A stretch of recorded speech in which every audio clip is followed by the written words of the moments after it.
Welcome to the WorkJoy Jam podcast. I'm your host, Beth Stallwood, and in this episode, we're talking all about crafting connection with author, facilitator, and coach Felicity Dwyer, who's been doing this work with organisations and specifically with managers for the last 20 or so years. And her book, Crafting Connections, is out now. In this conversation, we talk about different levels of connection, and it's so obvious to think about connections with other people as conversations and communications and the things that we do together. But Felicity also talks about having a real connection with ourselves and really starting there, understanding ourselves, our values, our preferences, our styles, the things that are important to us, how we come across, our triggers, all of these kind of things, as a real starting point for being able to connect with other people. And we also talk about a lot about connecting with our bodies and not just getting stuck in our minds. I do hope you enjoy this conversation. I'll pop back on at the end and share some of my key takeaways. Here we go.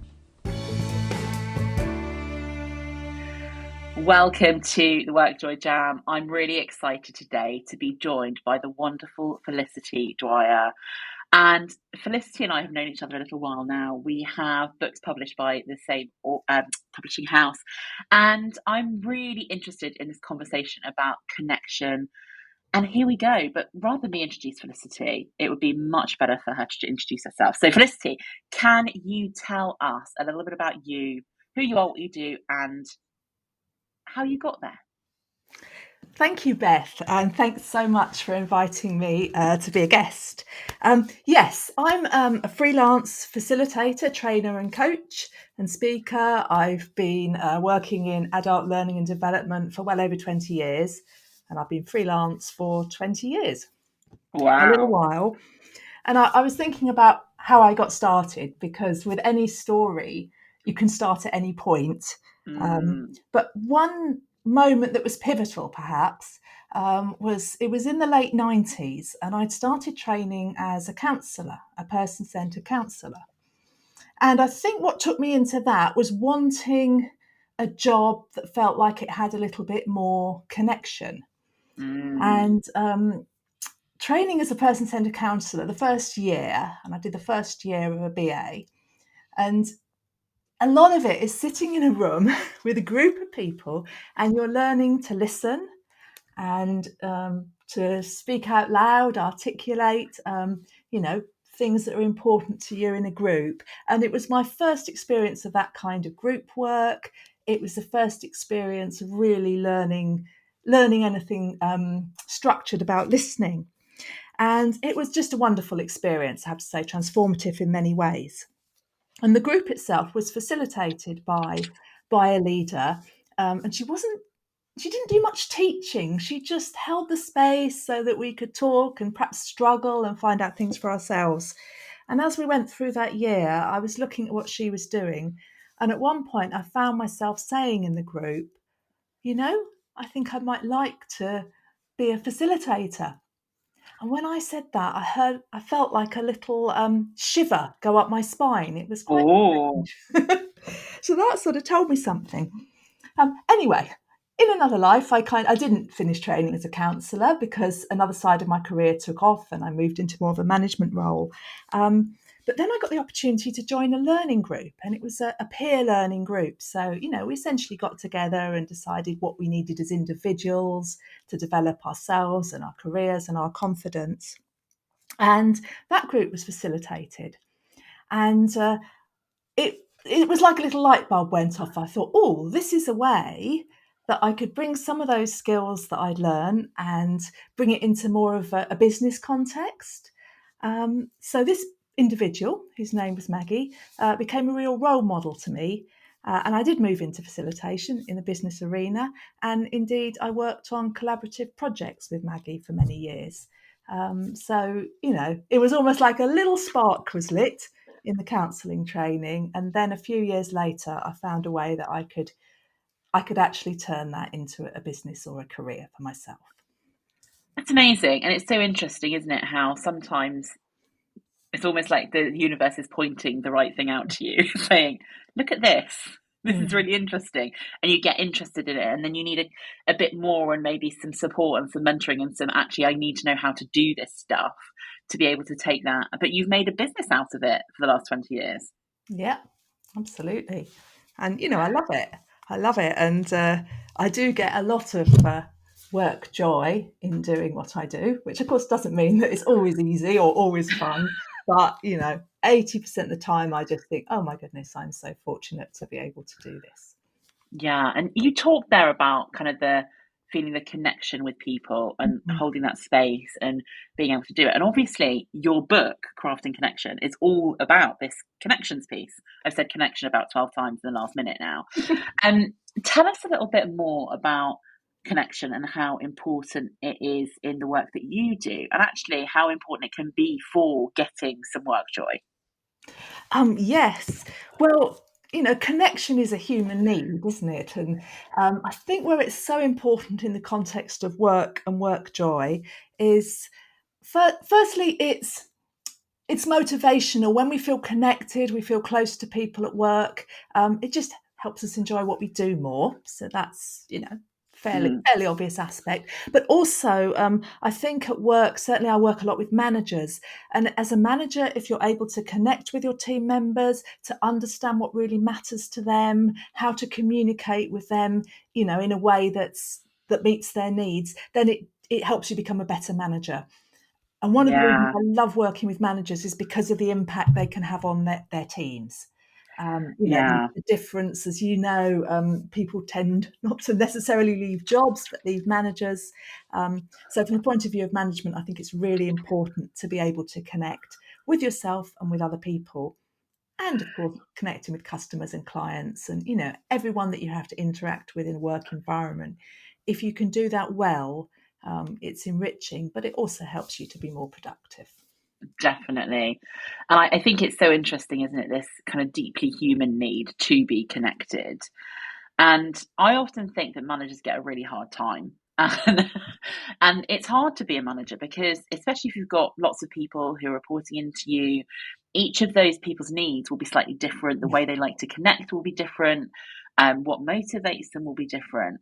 And so many managers now are kind of doing a full-time job and have management responsibilities as well. So they have a technical side of their job and a management side of their job, and they're trying to do lots of stuff. But what I know for sure, and what people tell me, is that managers can also be a huge source of work glue if they don't get that connection right. And you spend a lot of time working with these people. Have you got some ideas and suggestions and things that people could do that might help them if they're in that kind of management role trying to connect with people? Well, if you don't mind, I could structure the answer a little bit around my connecting in 3 dimensions framework, because I think it's really I would love this. To managers. Yes. Tell us your framework. I want to know it all. Yeah. So, well, when I was writing Crafting Connection, I suppose what I was thinking is what's been useful to me in developing my ability to connect, and what's helpful in communicating with others. And also I wanted to look a bit at the wider framework. So obviously managers are working within the wider organisational context. They're connecting with the individuals, both their direct reports and, more senior management and other people across the hierarchy. And also, of course, I think the starting point for me is always connecting with yourself. So when any conversation that we're in, you're always there, always there in your conversation. It's so funny because that sounds like so obvious, but actually so much communication training doesn't start there. It doesn't start with you are part of this communication. You're actually there. So yeah, connecting with yourself. Interesting one. Yeah, connecting within. And, there's lots of levels of it, but it's things like connecting with your values, what matters to you. It's understanding how you see the world, and that, there are more than one ways of seeing the world. So almost like questioning your own assumptions and stories. I also talk about connecting with your body, because I think there's so much wisdom in our bodies. And when we can connect with our bodies, it can ground us in the present moment. It can help us bring, more vitality. We can access, wisdom that we can lose if we just, concentrating on the little voice in our head. So, it works at different levels. So it's really about connecting with yourself, understanding your triggers, understanding your preferences, your styles, so that you can then be more flexible in adapting them in communicating with other people. So that's the connecting within piece. The next stage, of course, is connecting with other people, which is what we tend to think of with the communication connection. And the absolute fundamental there, as you'd expect with my counselling background, is the listening. And, if you're listening well, that's when you can connect, because people will tell you what they want. They'll tell you what they need, but you need to be really listening, not just listening to what you think they're going to say. You need to actually bring your attention to what are they saying. Get interested and curious. Notice body language, ask great questions, be flexible in the way you communicate. So all those skills, of course, are really essential for managers. Yeah. And it's really interesting, isn't it, about the kind of listening piece and how often we're not really listening when we think we are. We're waiting for them to say the answer that we're looking for. We're waiting for them to say something that we can connect with, versus actually really deeply listening or understanding things from other people's perspectives. Yeah. And I love the way you say that a part of listening is actually asking great questions and maybe digging a little bit deeper into what people actually want to tell you. Yeah, absolutely. And it's asking that question. It's almost like someone said something, and rather than you immediately coming in with your viewpoint, it's asking, okay, I'd like to know a little bit more about that. Beth, what's your idea of that deeper question? Or, and just getting curious. What does somebody else think? Because kind of we know what we think, but if you can get really interested in what someone else thinks, it helps you to understand people better. But it also can spark ideas. When you're really listening to someone, it might spark an idea that you wouldn't have come up with on your own. So you get that dynamic two-way quality to communication, which is where the magic really happens. Yeah, and I think there's something there, isn't there, about having in your toolkit some really great questions that you can ask and kind of almost build in, so that you don't do that automatic reaction with your answer or with your suggestion. And I have one that I use all the time, and obviously I trained as a coach, so which is just tell me more. It's just tell me more. Like, I want to know more about that, whatever it is. And you allow people to kind of tell more of their story, to go deeper into it, to share a bit more. So love that idea of really listening and kind of getting a bit more under the skin of what's really going on for people and understanding them at a bit of a deeper level. Right, so we've done connecting with ourselves and connecting with other people. What else do we need to think about? Well, the wider networks and communities element is more about thinking, who am I connecting with? And am I speaking to people, a lot of people who think the same way as I do, potentially have the same background as I do, in the same sector as I am? And that's all fine. It's great to have connections that we really feel we've got a lot in common with, or we can talk the language of our field of work. But if we only connect with people that we really feel comfortable with, or that we have a lot in common with, we lose out on that diversity or those different perspectives. So I think it's always important to think, who's in my network? Who do I need to speak to? What kind of conferences and events could I go to get new ideas or interesting ideas? So I think that's important too for anyone to think about, where am I getting my ideas and inspiration from? Is it from a variety of channels, or is it from perhaps rather a narrow channel? So that's something I'm quite passionate about as well, is the idea of connecting with a diverse group of people.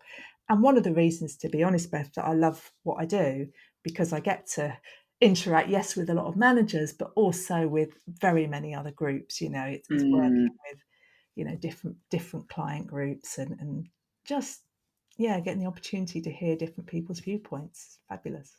Yeah. And I think it's such an important point, isn't it? We can, and I don't know about you, but I think COVID didn't help with this. We can get stuck in our own worlds, in our own kind of channel, in our own expertise, in our own industry, in our own team, in our own kind of friendship groups. And if we can actually maybe push ourselves out of our comfort zones a little bit and meet people who are from different industries, different perspectives, different backgrounds, have different opinions to us, what we're able to do is to really expand our thinking, to become more innovative, to become more creative, because we're allowing new and different ideas into our minds. Yeah, absolutely. And I think different people have different experiences, but for me, the COVID period actually opened up opportunities because I never used to do much online. And Yeah. since going online, I now work with clients in the United States, which I've never had the opportunity before. And, so it has, in a way, opened up opportunities, as well as obviously at the time, limiting Yeah. some. But, I think it's that thing about there's always opportunities to be found if you're open to them and look for them. And, I Yeah. appreciate my good fortune in many ways and being technically literate, and, COVID had many negative repercussions. But, for many people, it did also open up new ways of working, which, has been positive in many ways and for many people. Yeah. So maybe not so much on the physical, but on the kind of digital side, we're able to communicate to broader, wider travel distance, all that kind of stuff becomes smaller, and you're able to connect there. So that's, yeah, it's about, I think you're right there. It's about, if we seek out the opportunities, there's always something we can do. And I know that a lot of people kind of dread the idea of networking. But actually, when it comes to connecting with other people, you don't have to go to a networking event to be able to network with people, to be able to build relationships, to be able to build connections. You can do that one by one with your colleagues or your clients or different people that you meet in different circumstances. And with things like hobbies and sports and all the other stuff that we do in life, there's potential for connection almost everywhere. Absolutely, there is. And, I think people worry about networking. And I certainly, years ago, I would have been terrified, and I was at the thought of going to a networking event. And I think the thing that made the difference for me was the switch into not wanting to be interesting, but being interested. And I sort of sussed that what you do is you go to an event and you ask somebody about themselves, and that just takes the pressure off you. So I think if you do feel anxious about going to networking, just think, oh, I used to set myself little targets, like I'm going to have 3 conversations and I'm going to find out about 3 people's businesses. So, I'd have a little introduction for myself. I'd prepare something to say, but ultimately Yeah. I would go in and think, if I've had 3 conversations, I can go home. I've made some connections. But it's about, the key point is almost taking the focus a little bit off yourself and coming back to the listening, coming back to, what are you interested in? What do you enjoy about your business? What are you looking for? And asking some of those questions and listening and being interested. And it just takes the pressure off, be interested in others rather than trying to be interesting. Yeah, and if you've gone with a couple of questions in your back pocket ready to go with, so that you don't feel pressurized in that situation, and maybe you've done a little bit of practice around how would I introduce myself, you'd probably be in a better position than you would be going in without any thought. Yeah. Think of a few questions, have a few good ones. And you've mentioned, I love your tell me more question. When I go to networking events, I tend to have a question that I think is going to open up a positive response, like, what do you enjoy about your business? It's quite an open question, so it tends to be keeps the energy up.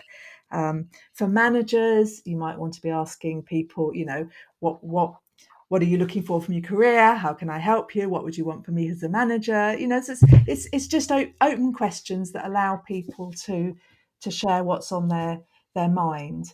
Yeah, Yeah. And then love that. there's a little body of work, I don't know if you've come across it, called clean language questions, that I touch on in the book. And they're a set of questions designed to be ultra open, and reduce assumptions and presuppositions. So they're almost questions where, you fill in the blank. So if somebody says, oh, I'm interested in learning more about, I don't know, knitting or something. Oh, what kind of knitting? Or, you're just asking about what they've asked about. You've just got a little format, what kind of, or, but you're not putting in your own content. You're just opening up, by asking more about what they've said. And that, I find that quite a useful toolkit of questions to use Yeah. in coaching or in just a conversation. because so often we put our own stuff into it, don't we? We kind of go, oh, knitting, that fits into this box for me, so let's talk about this box, rather than, oh, actually knitting, tell me more about that, or like what, Absolutely. why do you enjoy it? I'm not sure where I came up with knitting. That was I don't random. know. Yeah. There are a lot of people who are very into knitting or Oh, yeah. macrame or crafting of some description. And for all of us, we fill in the blanks in our brains, don't we? We fill it in with our assumptions, the things that we think we know about them from what we've seen if we don't know anything. And that can cause us in some ways to be a bit judgmental sometimes about things, even if we're not attempting to be. So I love that idea of those kind of clean questions and really thinking about how do we dig deeper into what people have said versus what our assumptions are about what people have said. I think that's a really good skill to have when we're talking to people we don't know, when we're trying to build that connection. Can I take us back for a bit, if you're okay, to go back to this idea of kind of connecting with your body? And I know that you do a lot of work in this area and that it brings you a lot of joy. And I just wanted to kind of dig into that a little bit more, because so often we get stuck in our heads and stuck in our minds. And the stuff that goes on in our heads is not always 100% true. It's often, I think, taken out of proportion, and we create mountains where molehills once stood. And there's obviously a lot of theory in the world right now about kind of this embodiment stuff and getting out of your head and into your body and kind of trusting your body. And I know a little bit about this because we had our little pre-chat, and I want to hear more about what you do to really connect with your body. Okay, yes, and I think one thing I will say about the way you do it is individual. You know, we're all different. I'll talk about my passion in a minute, but I'll just talk a little bit first about, why it is so important. And partly it's because when we are really in our bodies or in touch with physical sensations, things that are happening right now in the world, it brings us back into the present. And you were talking about, we get caught up in what's in our minds, and it's not true. And, so often we're here, we're having a conversation with somebody, and then part of us thinking about, something that happened earlier or what we might do later, and we're not actually here. Whereas if you connect with, say the feeling of the air temperature on your skin, or just the physical feeling of your feet on the floor, while you're in the process of connecting with that sensation, you are in the moment. And then your mind might go telling all sorts of things like, it's a bit cold, I should put the heating on or whatever, and you're out of your body, you're into your mind. And then you go down, how about if I put the heating on, how much is that going to cost me? And the list is endless once you start that one. Absolutely. And I think also, there is wisdom that comes from the body in the form of sensations. And I've talked about that little shiver that I felt. And I felt it again probably about 3 or 4 years ago when I trained as a near white belt teacher. And so there is wisdom coming from your body, but you also need to be a little bit careful, because you can get sensations in your body that maybe they're nerves and they're not actually telling you something's wrong. They're just telling you feel a bit nervous about it, and you can attach labels to them. But there's something about, and if you tune into your body, you might feel something about, like a quality of excitement, if you like, that I've found is quite trustworthy in telling me I'll say yes to this project or no to this project. And it's different to nerves. It's a little bit hard to explain because it isn't. It's a sensation, but that I've found quite reliable. So I do trust my body, and I also think it's really important to marry like logical decision making with also a little bit of that intuition and wisdom. So you're not just sort of saying, yes, I feel this and I've got this gut feeling, which may or may not be reliable, but that you're listening to that and you're also doing the logical thinking. So it just adds to the resources you've got, really. So it's a combination. It's another data point that we could listen and pay attention to. Yeah. So that is part of it. Absolutely. That was well summarised concisely. I'm just sitting here thinking, we all have sensations and emotions and things that happen all the time. And sometimes we trust them. Sometimes we don't trust them. Sometimes we kind of sometimes we put too much weight on that kind of feeling. I don't want to do that. But that I don't want to do that feeling might be because we're scared versus because it's actually going to be a great thing. So I like the idea that it's not just feeling and it's not just logic. We pull those things together and we go, hang on a minute, where is the weight in this? What are we heading towards? What's the good stuff about this? And learning to understand where our emotions and our body and our sensations are right and where they might not get it right as well, so that we have more evidence as to when to go with it and when not to. Yeah, I mean, I think completely agree with that. And it's encouraging me to think of times when I have ignored that inner wisdom and talked myself logically into doing something, and it hasn't been a good decision. So yeah, it really is about marrying the two. And of course, when it comes to decision making, there's you can make a good decision and the outcome isn't what you wanted, so a decision is not entirely dependent on the outcome, but it's actually, with everything I had at my disposal at the time, was this a good decision? And I think that's something as well, because this was something I learned years ago. I think it was from Susan Jeffers' book, about not spending too much time and energy thinking about what might have been if you'd made a different decision or gone down a different route.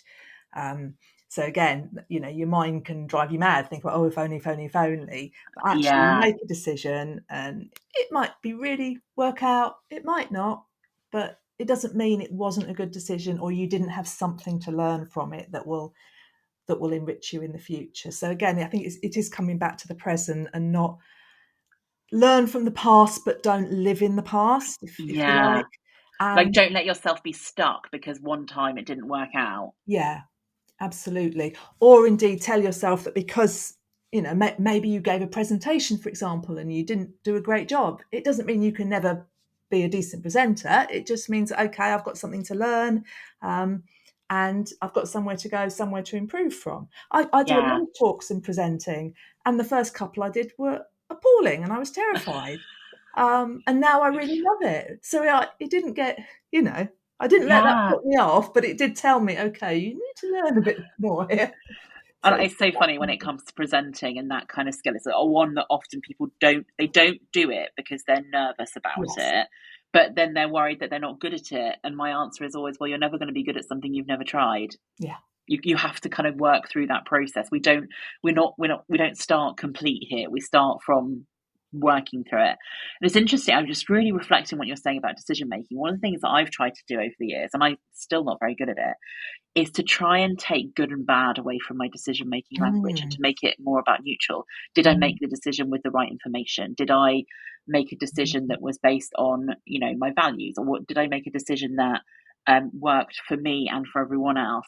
Did I ignore any of my red flags? Because that's, sometimes ignore them at your peril is what I would say about the red flags. You get that icky feeling. The icky feeling is for something, like, there's something there. But actually trying to take this idea of good decision, bad decision, because as you say, and I love the way you put it, is that the outcome doesn't determine whether the decision was good or not. The outcome is the outcome of whatever happens past the decision, but the decision is a decision. So it's a really interesting one. It's that stuff. Oh, I'm thinking about decision making now. I've gone down a whole different path. Yeah, sorry. I do love what you said about taking the value judgment out of it as well, and just reflecting on it. It's like reflecting on things as a learning experience, isn't it? It's that framing everything in, what can I learn from this?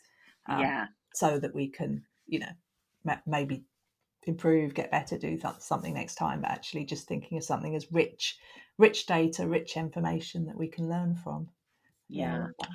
And the combination of both logic and information and physical information and things we're feeling about, all of that stuff put together is a useful set of things to have.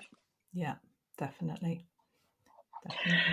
Right, you said you were going to tell us about your passion. Let's do it. Yes, I totally distracted us on a different path, but let's go back to it. This is just, I mean, I my passion is dance and movement, and I love it's often I'm using the word conscious dance is my latest phrase to sort of put it into a basket, but it encompasses different. The first time I came across this type of dance was over 25 years ago, and it was a form of movement meditation, I suppose you call it, known as 5 Rhythms, which was started by New York dance shaman, I would call her, Gabrielle Roth. And it's just wonderful. It's a guided process, so there's no steps to learn, but it takes you through what she calls a wave. So on one level, it's it's a warm up and it's a cool down. It's a good structure for movement, but also it brings you into like different ways we move, different emotions. You can tie it into different elements, like some parts are more flowing like water, some parts are more fiery. So it sort of taps you into like the richness of human experience and metaphor. And it also involves connecting with yourself, because you're moving according to how the music feels. And if you feel really tired or angry, you just move that out and move it through. And in my experience, one of the best ways to work through emotions is to move through them. But also she, her method often incorporates, or her teachers incorporate, connection with other.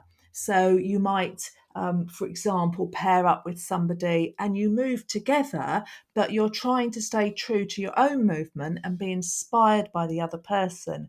Or you're witnessing their dance and then you're allowing them to witness yours, which can be quite challenging if you've never done this sort of thing before. I remember when I was started, but it's seeing and be seen, and it's connecting in a different way to using words. And it's just wonderful. You can't get it wrong, and that's the wonderful thing about it. It's just about getting to know yourself, trying different ways of movement, being creative. And there's was an interesting piece of research which I've mentioned in the book actually, and it was about different types of dance and movement. And apparently, if you get involved in dance that involves like set steps and learning steps, that helps you with kind of logical thinking. And free movement and trying to be creative in the way you move can help with creative thinking. And obviously it can be good to bring the two together. Another form of this conscious movement, the one that I trained in myself as a teacher, is called Nia, and that does include steps. Again, it's more kind of movement meditation than dance in some ways, but it feels like you're dancing. So that involves certain steps plus some free dance, so it incorporates the two. And one of the things that we learn in studying Nia is about the connection between the mind and the body. And when you're learning a new routine of steps, for example, you are making, it feels logical when you think about it, but probably most people don't think about it too much, you're making new connections in the brain, because in order for you to learn a step, your brain has to sort of learn a pattern so that it can start to move your foot or move your arm in line with that particular part of the song, eventually, without doing too much thinking. And when you're kind of just dropping into it and not having to consciously think about it, that's obviously when your brain has made that connection and learned the step. So it keeps you healthy, but it keeps the brain healthy as well as the body, because it is a way of encouraging new brain connections. I'm going to stop now because I could talk about this stuff. Well, I was going to say, so number one, it sounds amazing and I really want to try it out. And this is the trouble. I get podcast guests and I'm like, right, I want to do that. I want to do this. It's amazing. Sounds great. Number two, it's really, I was sitting here going, that's really interesting about this different types of dance giving you different types of things. So I think I told you before, but I'll tell the listeners, I've recently, after 20 years of not doing it, 20 something years of not doing it, restarted ballet as a little hobby of mine. And it's really interesting because I really, really love it. I get loads from it, kind of physically and mentally, definitely both of those things. What I find really funny about it is, because I did it for so long as a kid, I know what the teacher is telling me to do. Like, I understand everything. And in my head, I can do it. And then I'm like, oh, but my 40-something-year-old body isn't quite the same as it was when it was 15 and doing this. There's a little bit of a difference in my body. But what's really fascinating for me right now, and there's a real connection going on in my mind, so thank you for this one, is set steps and learning steps. And kind of ballet is very controlled and very logical and very kind of process orientated, I would say, in its traditional format. I naturally veer towards the more creative mindset.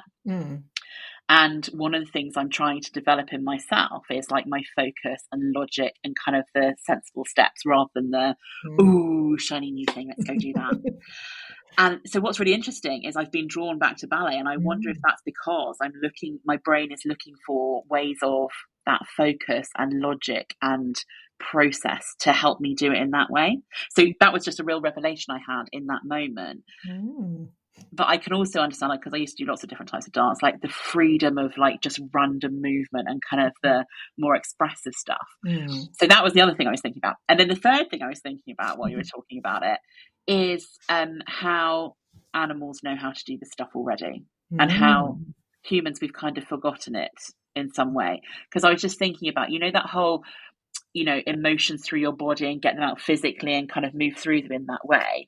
Like, I'll look at my dog and she'll like shake her body and then she'll be like, right, I'm ready for my next thing. Like, she just shakes anything out and it's like, big old shake, move on.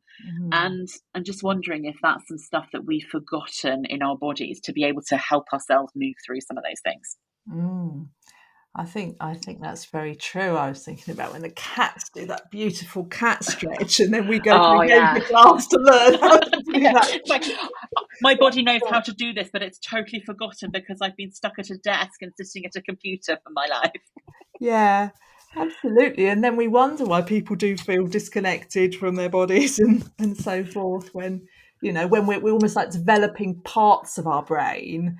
And the education system develops parts of our brain, and then almost we have to consciously get in touch. I mean, I think some people love exercise in the gym and so forth, but I think that a lot of the time it almost becomes, I've got to go to the gym, or that seems to be the cultural pressure, rather than what is the sort of exercise that I love. Like our publisher Alison, we know she loves to run, and you love the ballet and walking the dog, and so it's about what lights you up. It's not going to be the same for everybody, but what really lights you up. And the other thing I love doing is walking. And when I walk, I don't listen to podcasts or anything. I really just have it as a time to be present and look at things and try and get out of my head a bit. So that's my other thing. Some people love to use it as time to listen to a podcast. I think it's about, this is when it comes back to that connecting with yourself and knowing yourself, and what are the things that I can do that are good for mind, body and spirit, really, that give me joy, but that are also healthy, or also good for my my brain. And so I think it's yeah. And I know that you need to think about what's good for me. The days I don't go for a walk are the days that I'm definitely not as good mentally. So I think those things, they're not disconnected, are they? That whatever you do physically is going to have an impact mentally, and vice versa. So how do we, that connection, understanding what works for you?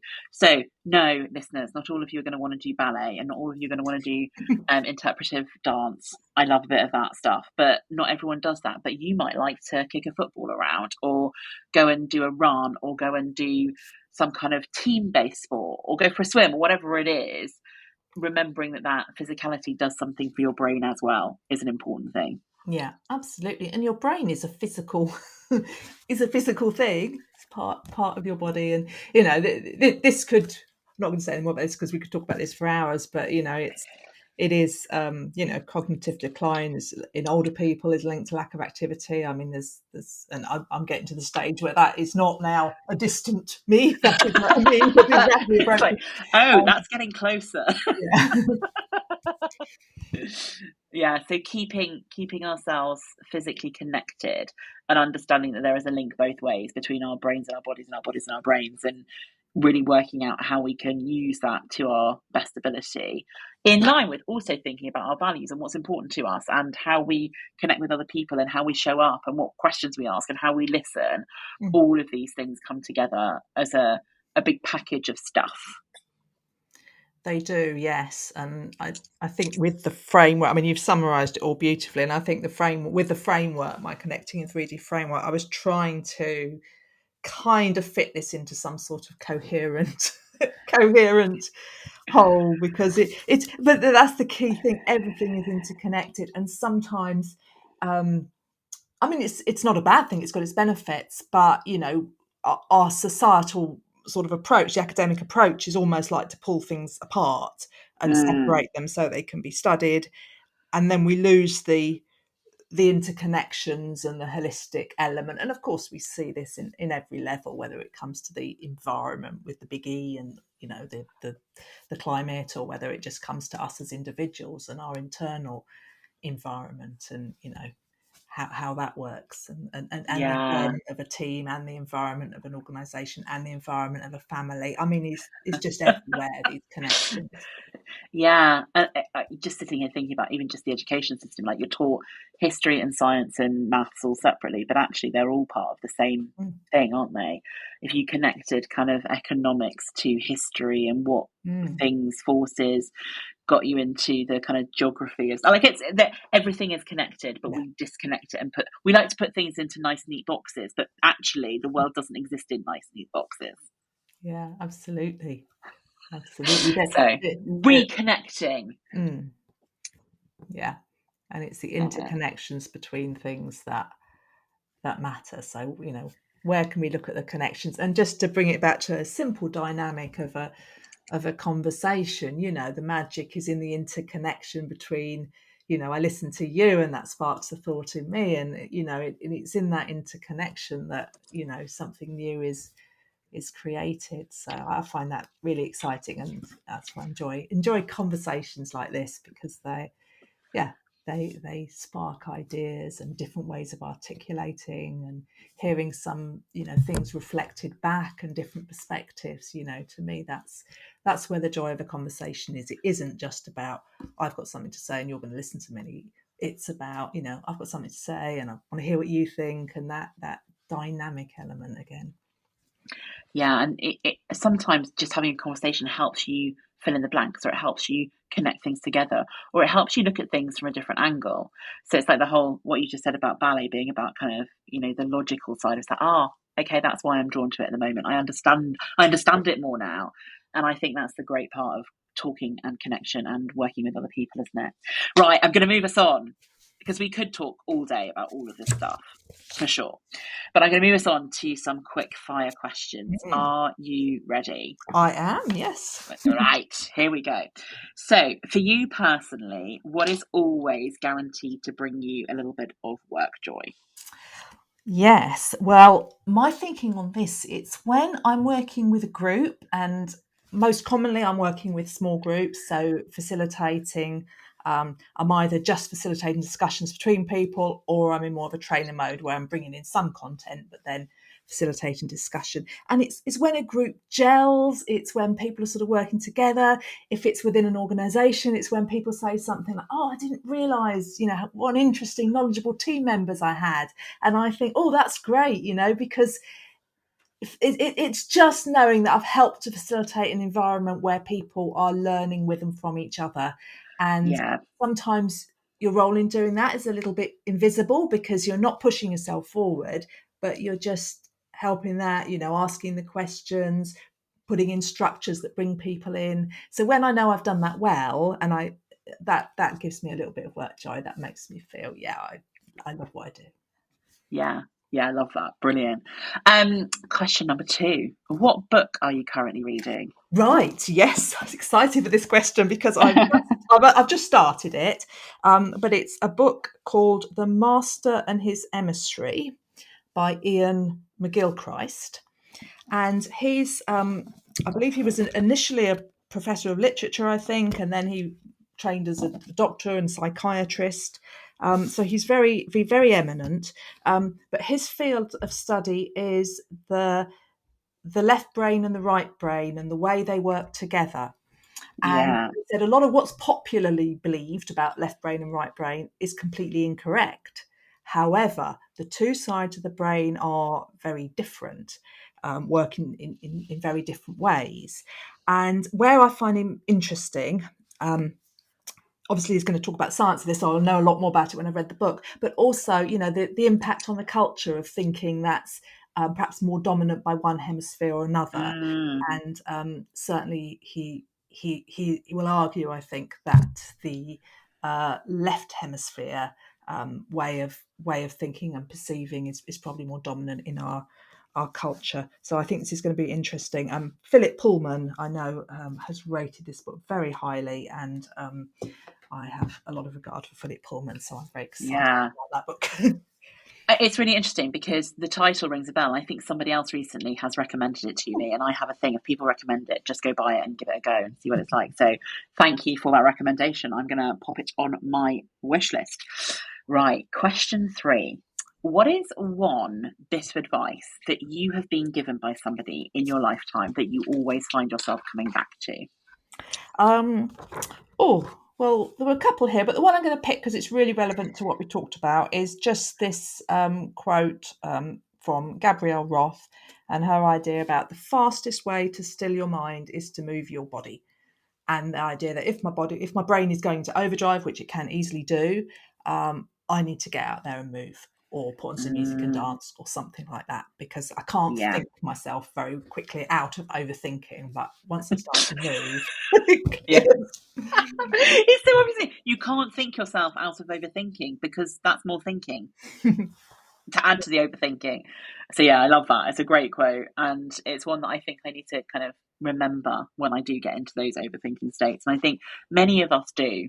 And actually, just move your body and see what happens is usually a good idea. Love that. Right, question 4. What is one super practical bit of advice that you would like to give to our listeners that you think would enable them to get a bit more work joy today, tomorrow, the next day, something they can kind of really practically do? Yes, I've got something, and they can do this the next conversation they have. And it's about just about listening, really. And the couple of things that I find really helpful, we're going into a conversation and listening better. So, whether it's a networking event or just having a chat with a colleague, it's firstly the intention to listen. Just remind yourself that, I really want to listen to this person, because I've noticed myself that if I just remind myself and go in with the intention to listen well, it just seems to make a difference. It's almost like I want to remind myself, because our default is often, not to listen, as we've talked about. And the other thing that helps me to stay interested in a conversation is something that I call gentle curiosity. So it's not a nosiness. It's not like asking lots of questions that put people on the spot, but it is just being interested. I wonder how she sees this. I wonder how she thinks. I wonder how he feels. So it's just being interested in them and trying to keep that curiosity going when you feel like, I want to say something now. It's just, I'm going to stay interested a little bit longer. Where is she going with this idea? So they're just 2 small things that I think can help you to be a better listener and get more joy out of listening to somebody and connecting with someone. I love those 2 simple things. And actually, reminding yourself of your own intent is a great thing to do. And it doesn't take very long or very much effort, does it? You kind of remind myself, I want to listen here. And your brain will allow yourself to do it because you've stated your intent. And as a person who is quite nosy, I like to know what's going on with people. I feel like gentle curiosity would be a better term for that in me. But also, I have a podcast, so I get curious with people all the time. But I love that idea of just keep it going and keep being interested and see where that gets you to. Love it. And then final question from me is, where can people find out more about you and your work? Thank you, Beth. I've got a website, which is felicitydwyer.com. So that's got information about all the sort of training, facilitation services that I offer. And you can sort of find things on there. I'm on LinkedIn and Instagram. I'm most active on LinkedIn. And of course, if people are interested in crafting connection and all the ideas there, it's available from all good bookshops. It's hopefully brings, it's got a wide range of ideas. It's got some really practical tips in every chapter for people can do to implement the ideas. I've also put together a craft kit with workbooks and audio, and so just some recordings to support the book as well. So that's something that readers can download if there's someone who likes a workbook. I do. Like me, because I'd like to scribble things down. I love that. So that's it. Great. You. So we will put those links to your website and to your LinkedIn and to the wonderful book, Crafting Connection, into the show notes so that people can click on straight through. Thank you so much, Felicity, for coming on and talking all about you, your work, connection, and all of the wonderful advice there. I think I'm going to be really thinking a lot about if you're stuck in your head, go move and see what happens. Bit of advice. I think it's a great bit. Thank you so much.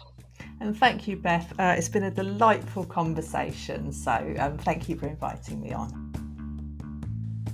Well, a huge thank you to Felicity Dwyer for joining me today on the WorkJoy Jam podcast.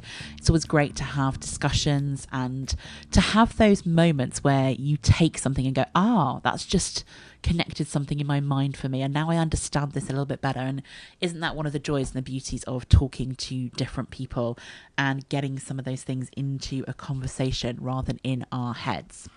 So many takeaways, I think, to listen to from Felicity, and a couple that I'm going to really think about are this idea of connecting with ourselves first and really understanding ourselves and doing the work where we know what our triggers are, we know what we get excited about, we know where that joy sits. And I'll just remind you here while I'm saying it, if you're struggling to understand where you get your work joy from or what's causing you the gloom, on the website createworkjoy.com, head to the freebies. There is a free download that is called WorkJoy, Where Do You Get Yours? And it will help you track and understand and reflect on where you're getting your joy from. So that can be a really good place to start if you want to do some connecting with yourself and understanding things. And this idea that actually in connection with other people, we need to be thinking about being better listeners, being gently curious. I think maybe I need to be a bit more gentle and a little bit less nosy. That's a work in progress for me. And then thinking about widening our network and the people we talk to, really considering stepping out of our comfort zone, out of the box that we kind of put ourselves into, and meeting different, interesting, wonderful humans and getting to know them. And if you're scared of that networking thing, which many people are, is to have a couple of questions ready and to be prepared for it so that you don't feel like you're walking in and you don't know what to say. Some great advice here around the movement side of life. And I know for sure that I am a person that gets stuck in my head sometimes.